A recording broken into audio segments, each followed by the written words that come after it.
Good morning everyone, welcome to our small footprint. My name is Nyssa, and if you're new here, we are a family of 8 who live off-grid in Australia. It is Sunday morning, and Sundays I normally do a sort of a bake with me and a chat type video and put it out later in the day on a Sunday. So I've got a few things that I wanted to get done this morning, so I thought I'd bring you along. I'm going to make my first batch of hot cross buns for the year. I don't tend to put crosses on them. It's just fiddly and just unnecessary. So I call them not cross buns because they're basically a hot cross bun but without the crosses. I also am not a huge fan of dried fruit in my bread products. I don't like raisin toasts and things like that, and some of the kids are, some of the kids aren't, so I tend to do them with all the spices but with chocolate chips instead of the fruit. So that's what I'm going to do. So I'm going to start that batch this morning for morning tea, afternoon tea today sort of thing. And then I was going to try and get the new dehydrator out as well. I can't use it today. The weather is a bit crappy. It's a bit overcast, and it's forecast to be overcast tomorrow too, I think. But it'd be nice to get it out and sorted so that I can get some of that beef in it once the weather is a little bit better. So first up, I'm going to start off my hot cross buns, and I do a really basic recipe for hot cross buns. It's very similar to like my sandwich bread dough. I have been struggling with my notes and stuff lately. I keep on saying I need to get stuff up on the website and I need to do all that sort of stuff. And a lot of the problem is that like this is what I do. I have these notebooks. I love these notebooks. These are creators' friends, like travelers notebook type things. And then they have multiple notepads in each one. So I have a green one and a red one. I also am looking at ordering a third one because I try and keep the subject matters separate, and then I know which one goes with each color. And then what I do is I have these notebooks in here that I bought from Amazon, and basically I just write note after note after note after note of all these different recipes, testing as I go, crossing some out as I'm not happy with them, and then keep on going through. And then I have to try and translate which ones were the ones that worked and which ones weren't. And then I do have one of their actual cooking friend ones in the back that I'm supposed to put actual recipes in, but again, it ends up being a little all over the place. So this is the sort of thing that I use to do this. Now, I had to go back and look for my hot cross buns from last year. And the ratios are, and now I've lost it again because I was looking for other stuff, and the ratios are, it's in this one. The ratios are very similar to my sandwich bread. Now, I mentioned the other day that I'm pretty much out of coconut cream at the moment. Darryl has to go to an appointment in Toowoomba tomorrow, so I'm going to get him to grab me some tins of coconut cream while he's there, just to get me through the next 10 days or 2 weeks before the next grocery trip. But in the meantime, for this particular recipe, I'm just going to mix up some of the coconut milk powder, and because it's got ghee in it as well, so mind you, it's the end of the bag. So I buy a 15 kilo bag of coconut milk powder. I buy it from Hello Pure because it's dairy free, whereas a lot of the stuff that you buy in the supermarket isn't. And whilst the kids are tolerating most things a lot better these days, it's just something that I continue to do. If I can reduce the dairy that they come into contact with, then theoretically the dairy that they do come into contact with, they're not going to have as bad a reaction to anymore, because it's a bit of a build-up thing. It used to be, anything that they had when most of them were small, it was if they had any hint of any of it, then it would cause issues. And then as they've gotten older, it's become less of an issue. So I can get the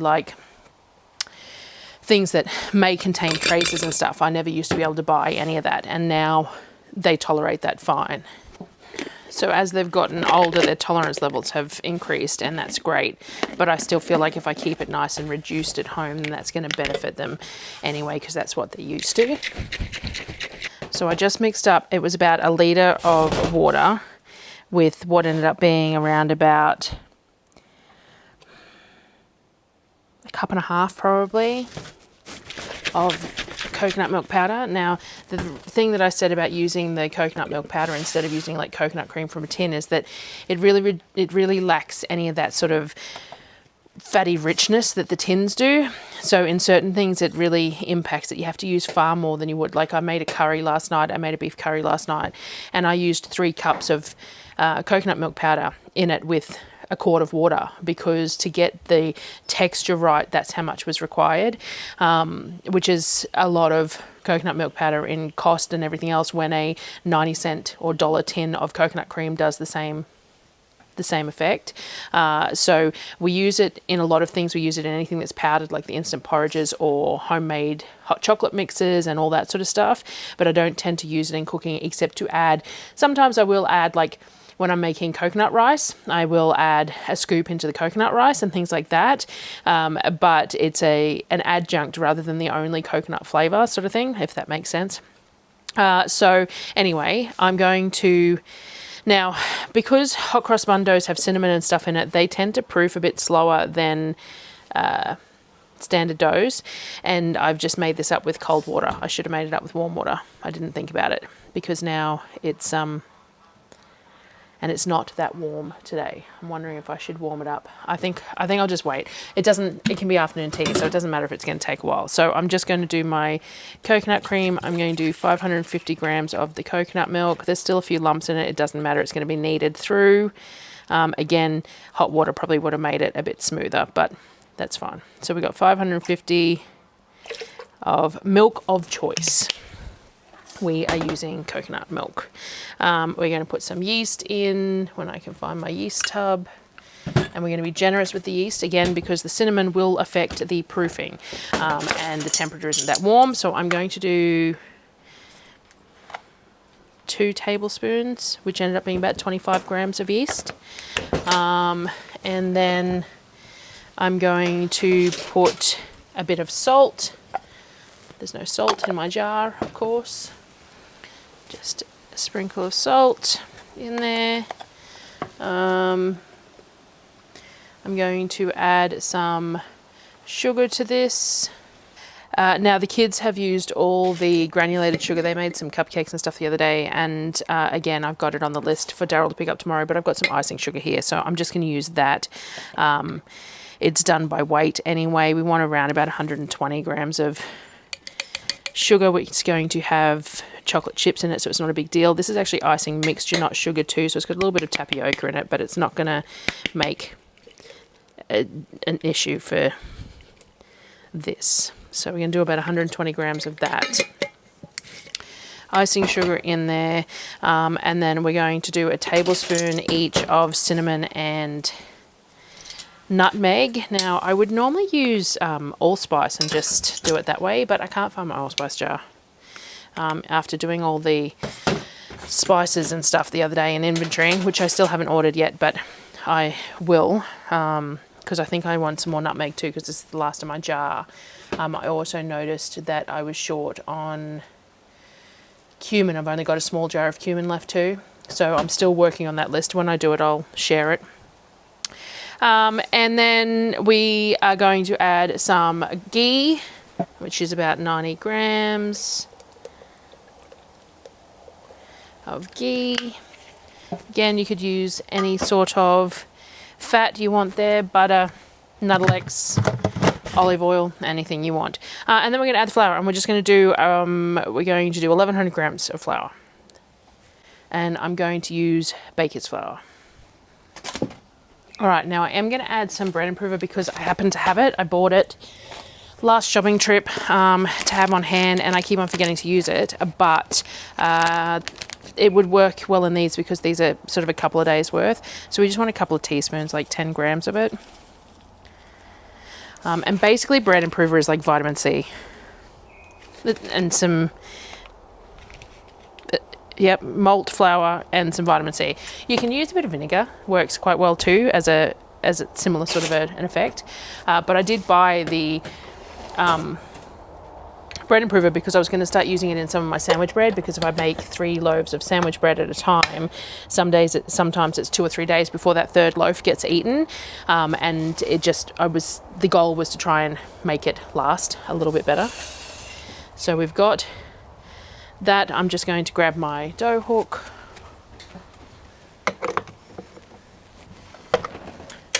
and I'm going to let that knead. Now, I'm going to let that knead for a good 4 or 5 minutes, and in the meantime the boys just came and told me that the 3D print has finished, so I need to swap plates. So I'm going to leave that to go, and I'm going to come back in a minute.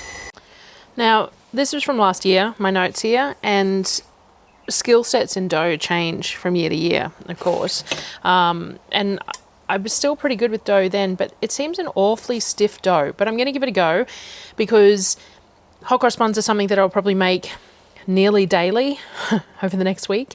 I adore hot cross buns, and I'll probably eat a fair few. So we'll come back to the whole carb count of that and stuff. But yeah, so it's a pretty significantly stiff dough, but it's also very cold. So that ghee will have cooled in the dough. So I'm going to let it proof, and we'll see what it does.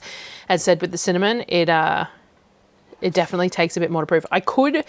I've got enough coconut cream there that I could just throw together another batch now, and I could fiddle with the ratios a little bit. I might do that, because I think Darryl needs to fetch water from the neighbours anyway, so I can send some over to a neighbour. So I might grab 2 proofing containers, we'll proof them separately. I'll make the second batch a little bit wetter, so I'll bring you back once I've got that.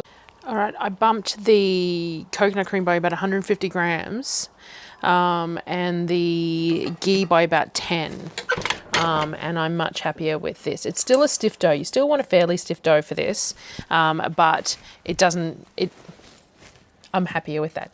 Now, the other thing is too that I need to put chocolate chips in it. And at this texture, I should be able to knead some chocolate chips through it. At this texture, not so much. So I might have to laminate them into the stiffer one. So we'll see. Anyway, I've got lids for these, and I might flick the oven on briefly so we've got a little bit of heat, because there's not even the back of the smoke is in sun, so I might stick it in that. But I'm going to grab some chocolate chips to throw in this one.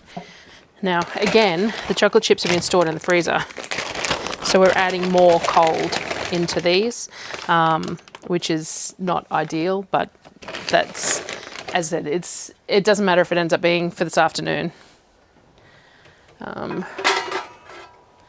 rather than today. I just want something to measure in about sort of 250 grams, I suppose. A couple of handfuls.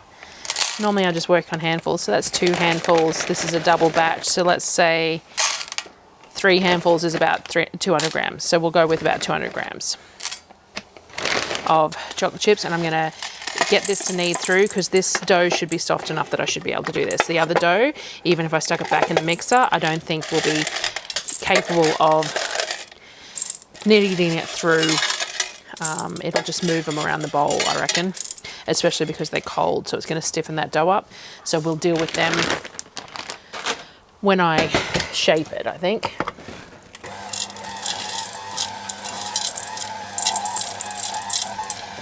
That looks pretty good. I can move them around as needed when I'm shaping and stuff. So I'm just going to spray my container with a bit of oil, and we're going to pull this out and get it in to proof. Now get this in the other container. So I looked at 3D, I've got the camera pointing the wrong way, mind you.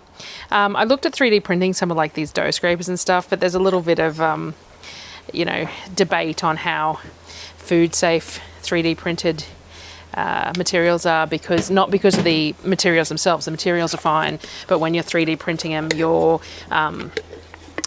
putting layers, and there's potential for things to be in the layers. But then if you are cleaning them with boiling water and stuff, then it's gonna, anyway, I haven't decided what I'm gonna do. There is a few accessories I'm gonna do. You can 3D print hooks for these, so that I can attach, especially once the kitchen's sorted, I can attach the hook underneath the shelf, and then you click these in and hook it on to store them, which would be amazing, because I forever can't find my accessories. So anyway, we've got both of these. I'm going to stick both these containers on the back of the smoker, because it's getting a little bit of sunlight at the moment.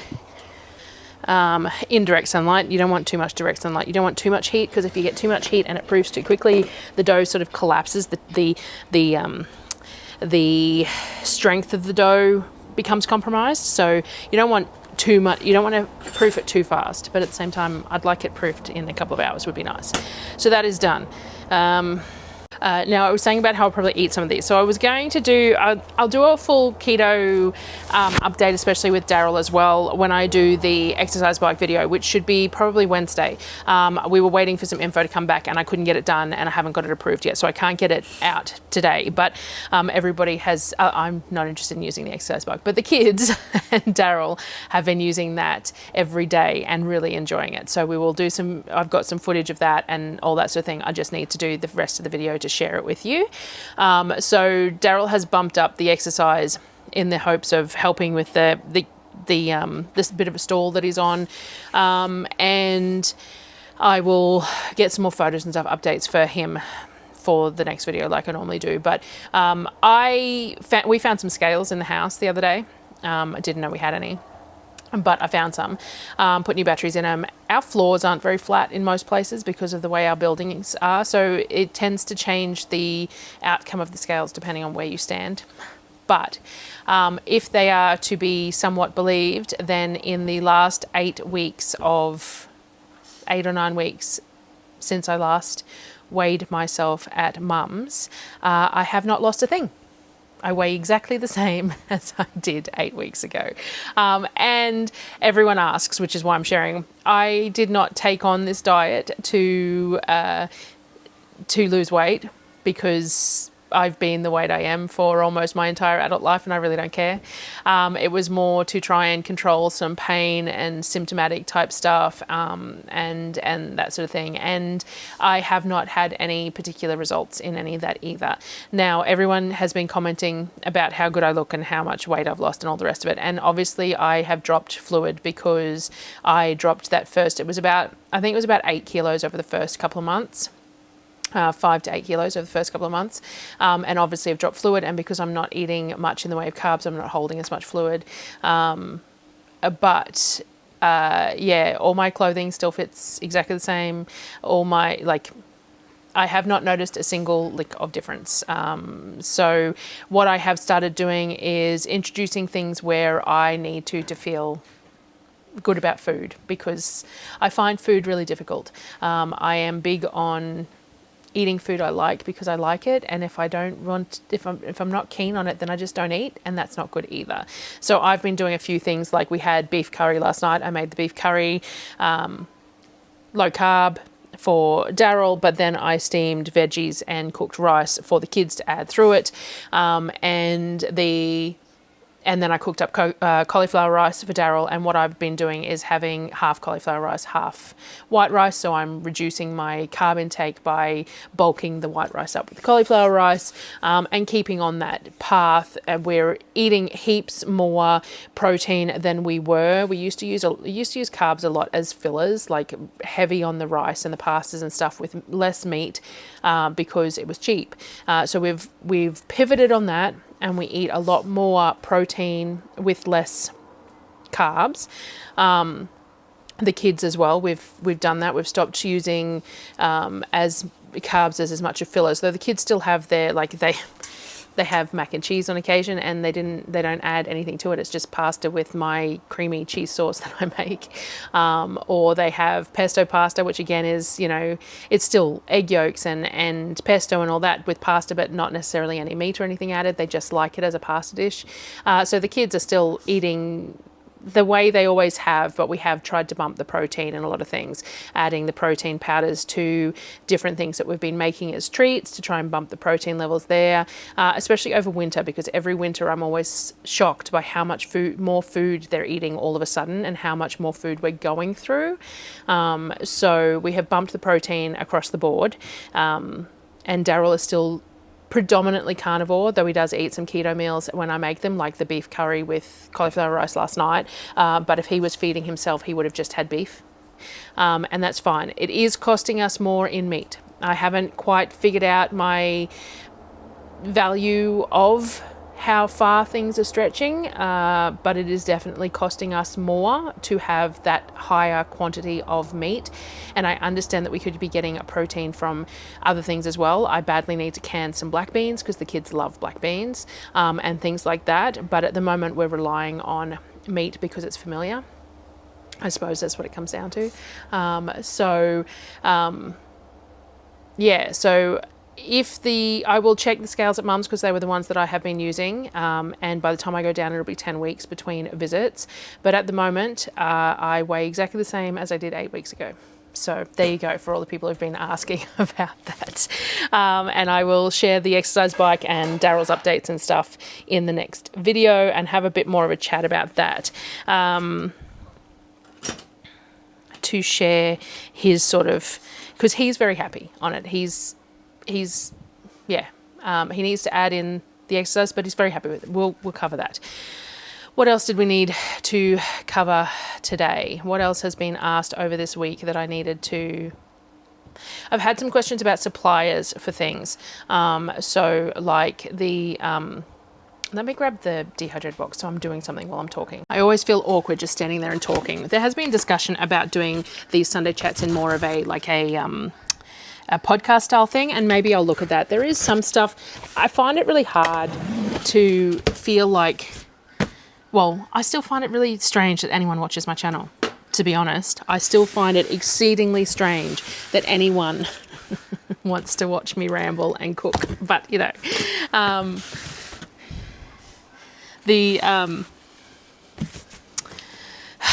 what was I saying? Oh, there has been suggested a podcast, and I sometimes think about things that I want to talk about because I get questions and stuff, and I want to try and explain it, and sometimes I explain it in a comment, but then I get it asked in other different ways, and I go, well, I wish I could cover it in a video, but then at the same time, not everyone watches every video. But anyway, Benchfoods sent me a dehydrator, and I am extraordinarily grateful for this dehydrator. I have one. It looks like I thought this camera didn't go the words backwards when it was facing this way, but it might. So that's something to be aware of. I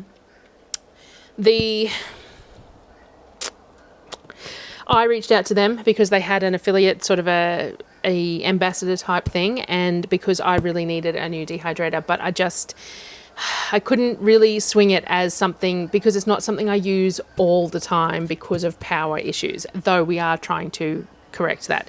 But I reached out and they were happy to send me one, so I'm very grateful for that. So they sent me this one, and I am going to give it a workout. One of the first things I want to do in it is jerky, because we have that round beef to do jerky with, but the kids love apple rings and all sorts of things, and that was one of the things that one of the boys came up to me straight away and said, when you get the dehydrator out, can you make the apple rings? So so that is exciting to be able to have this and do something with it. I still am not entirely sure where in my kitchen it's going to live. For the moment, I'm going to put it where my dough proofer is, because I don't need my dough proofer in this weather at the moment, though of course it's cooling down now.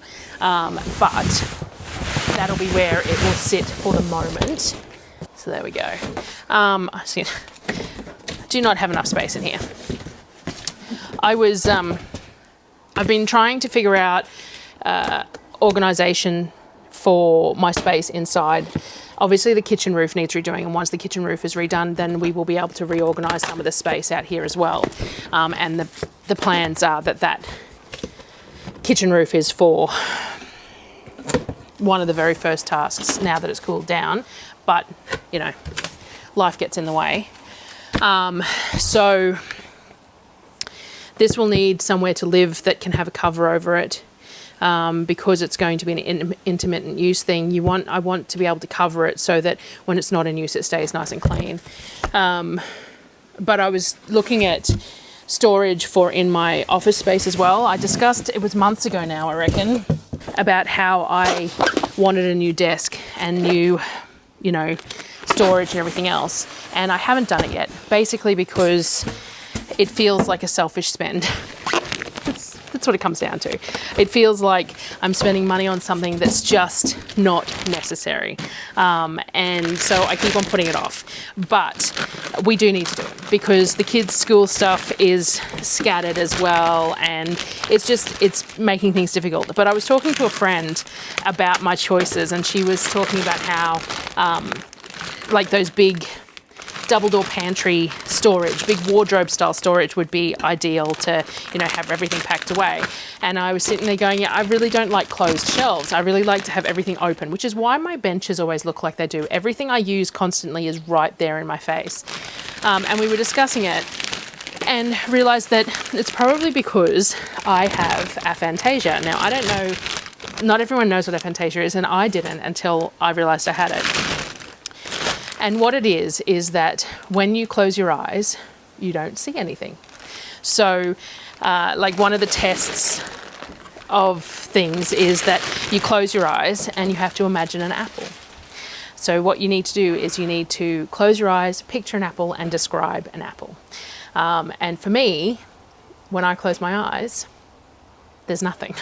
It's black. This is the dehydrator I'm still working on. So yeah, for me, I close my eyes and there is nothing but black. So I do not see pictures in my head at all. Now, when we were discussing this, the friend and I, she's like, you know, she can close her eyes and she can see everything in her pantry. In her linen cupboard, like in her storage cupboards, she can picture where everything is. I do not have that.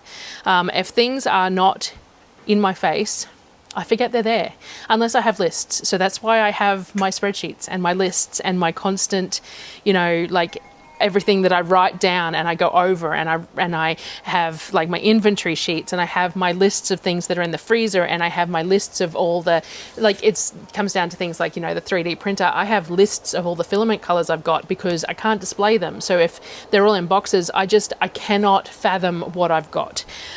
So I think a lot of the issues that I have with storage is that I have to have open storage because I just can't see, and it's why I live in clutter. It's why all my everyday stuff for my kitchen sits in your face. So I think to do better, I'm going to have to do the storage.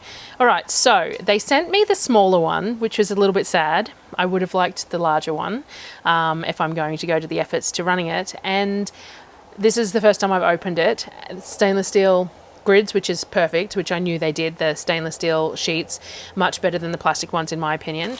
They've included a bunch of these silicone sheets in a couple of different colors, which is amazing. It looks like there's one for every tray. That is unreal because you get a lot of these dehydrators and you only get one or two of these. So they're not silicone, they're fiberglass. There's two.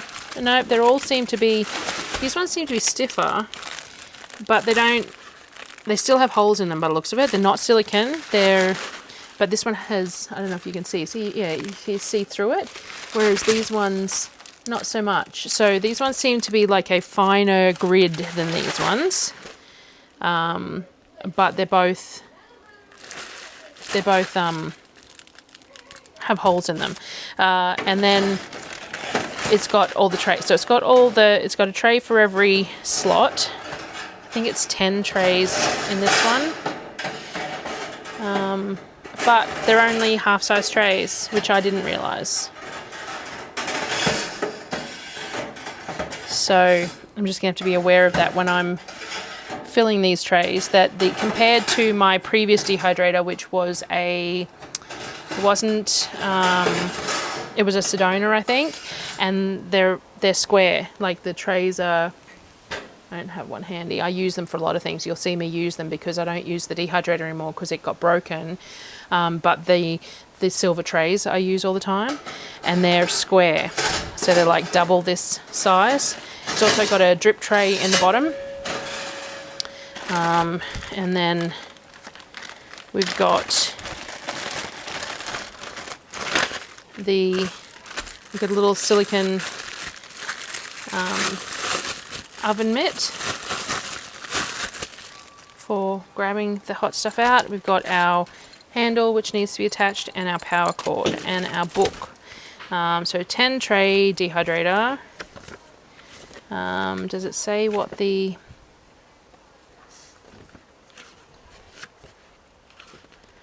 It's got a 350 plus recipes QR code there, so I'll have a look at that. So it says 2 non-stick silicone solid mats. So there must be silicone between the holes in this one. and 8 non-stick silicone mesh mats. So this must be solid. It just doesn't look like it, but it must have silicone between, and it is very stiff compared to the other ones. These ones are very floppy.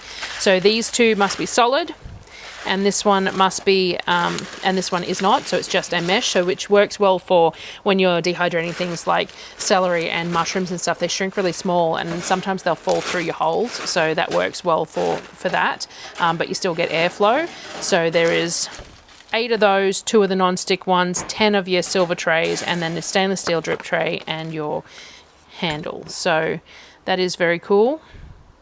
It is a little smaller than I expected, because the trays only go to sort of halfway, and then the whole dehydrator thing is at the back, which, okay, is going to make it more efficient theoretically. So theoretically it will do stuff quicker.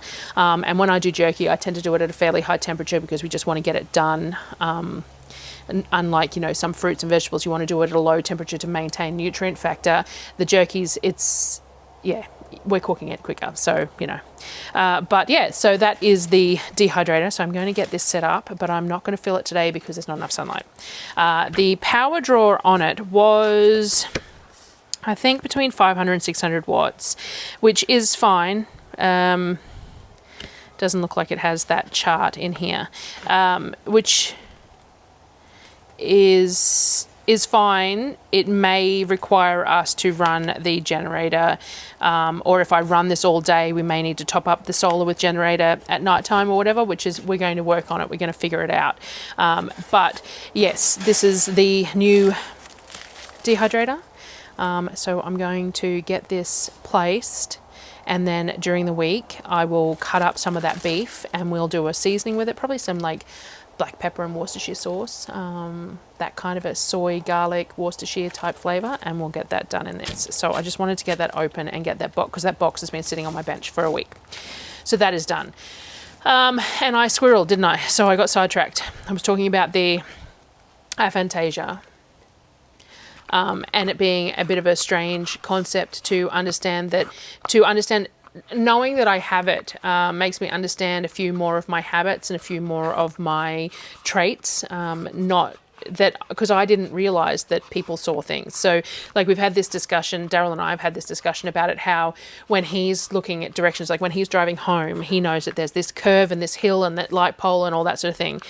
For me, the way I remember how to get somewhere is the names of streets. So I know that the next 3 street names before our street, so I count them down, and then once I see that street name, I know that I've got 2 more to home, 1 more to home, the next one's home. So even if it doesn't look right, I know, because I looked at the names of the streets, that that's the street that I need to turn down.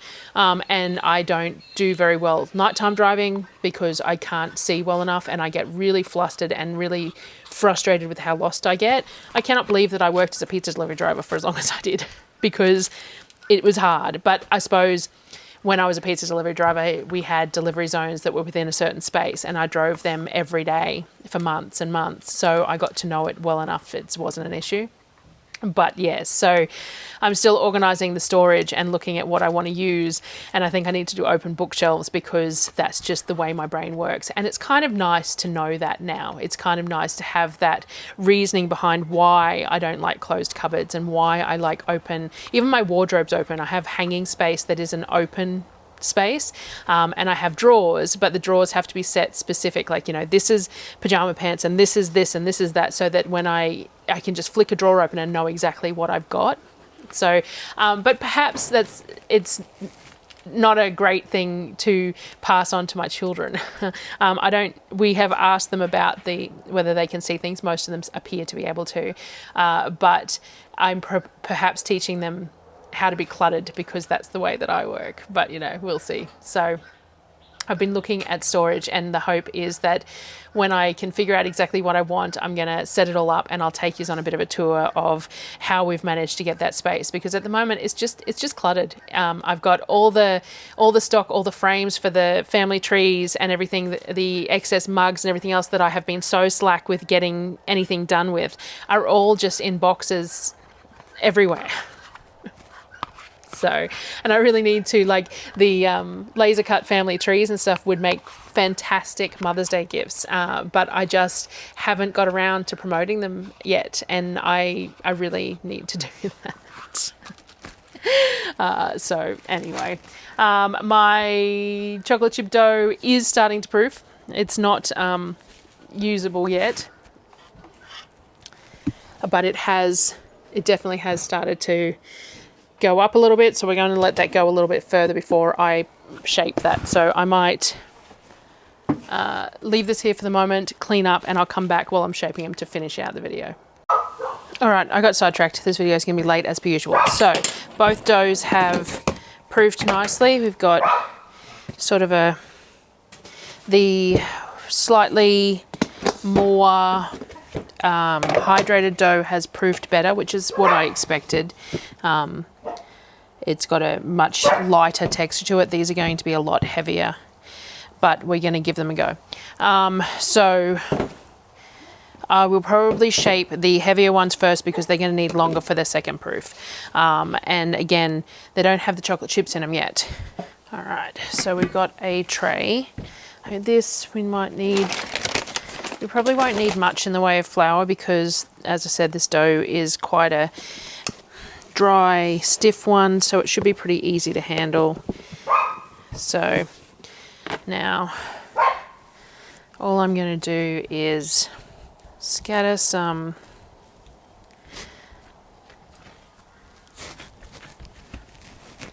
this is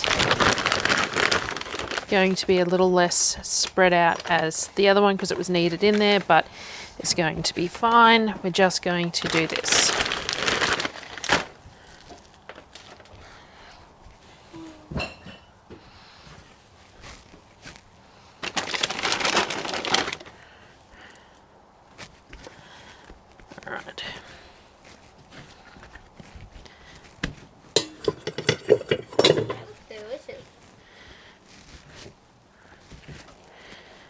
Maybe I will turn this one into a braid for a loaf tin. Maybe that's the way to go for this one. So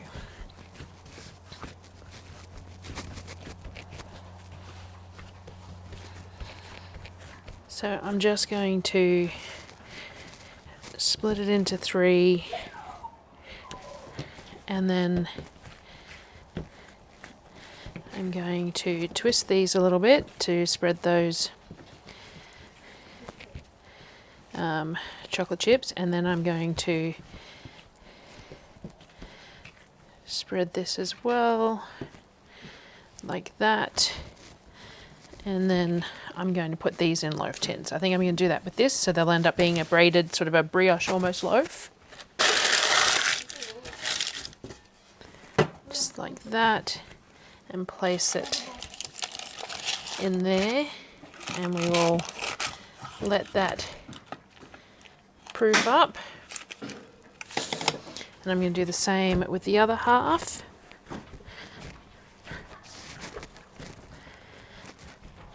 Because these will take longer to proof as well. We've got the stiffer dough and the loaf tins.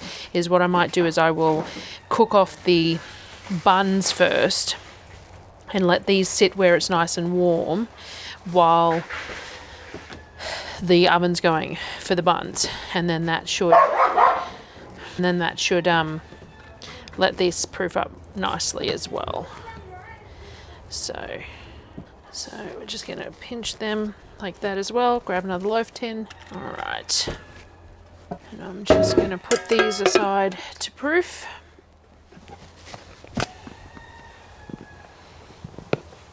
This is a much softer, more pliable dough.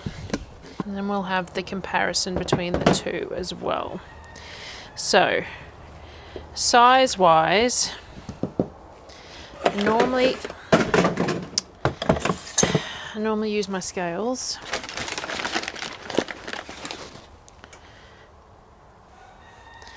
And we'll look at what sort of mini ones, 75 grams maybe. Let's see what weight we've got. Maybe we want to go 90 odd because of the fact that they've got the chocolate chips and stuff in them. They're quite a heavy dough, so if we go 90, just like that, and we're going to put them in the tin to second proof. It'll take me a few to figure out what 90 looks like. And we're just shaping them like hamburger buns. Tuck everything inside, create a nice skin on them, place them in the pan.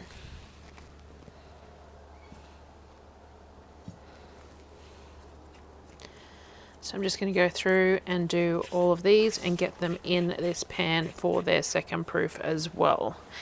And I'll probably hold off. I'll probably take this, what I've done so far in video, inside, get it all edited, but I won't finish it until I show these cooked probably. So I've been doing 3D printing while I wait. I'll show you a photo. Kavik, when we're surfing all the stuff that you can make, because I'm still working on how to design my own pieces. So we're looking at stuff that you can get patterns for the moment. We saw a cat puzzle, so I printed that out this morning for him. We did hair tie guns yesterday, a gun that it's like a little plastic gun thing that shoots hair ties, and I tend to use those soft fabric hair ties, so it doesn't have any particular force behind it or anything, but the kids have been having fun with that, and they'd like a couple more, so that, because there's only one at the moment. I actually did it for Darryl because I thought he would like it, but the kids have claimed it, and it's fun. I've never really been much of a gun kind of a person, but the boys really do enjoy it, and as I said, it flicks little soft fabric hair ties, so they have been having fun with it, and it doesn't, even if it hits you somewhere that they shouldn't be aiming at, in your face or whatever else, it doesn't actually have any significant force behind it or anything, so it works quite well for that sense, and they've been enjoying it. So, you know, we do these things for the children who enjoy things that you wouldn't normally necessarily do, but for their benefit. So I'd say I'll get 2 trays out of this, so I'm just gonna finish this tray, and then I will grab another one and do the other half of the dough. By the looks of it, 12 in each.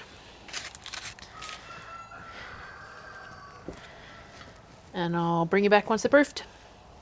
Alright, the individual rolls are ready, and I'm going to sprinkle them. I'm going to smother them a little bit with some ghee because we want them nice and soft, and to stay nice and soft. So just going to do this to keep them moist and soft, but also shiny. It always looks nice when they're shiny on top. And the loaves need a little bit longer. They're at about 60 degrees internal. So these took 30 minutes, and the loaves are still, about 60 degrees internal. You want them to be sort of 88 to 90 degrees Celsius internal. So I put a little probe in there because I'm just not real sure how long the loaf will take. So we're just waiting for that one to finish up. But these are done for the moment. We'll just let them cool a little bit, and then I'll show you the loaves when they're done too. And the loaves, and I'm just going to do the same thing. I'm going to put some ghee over the top of them, and all done. So that was today's baking.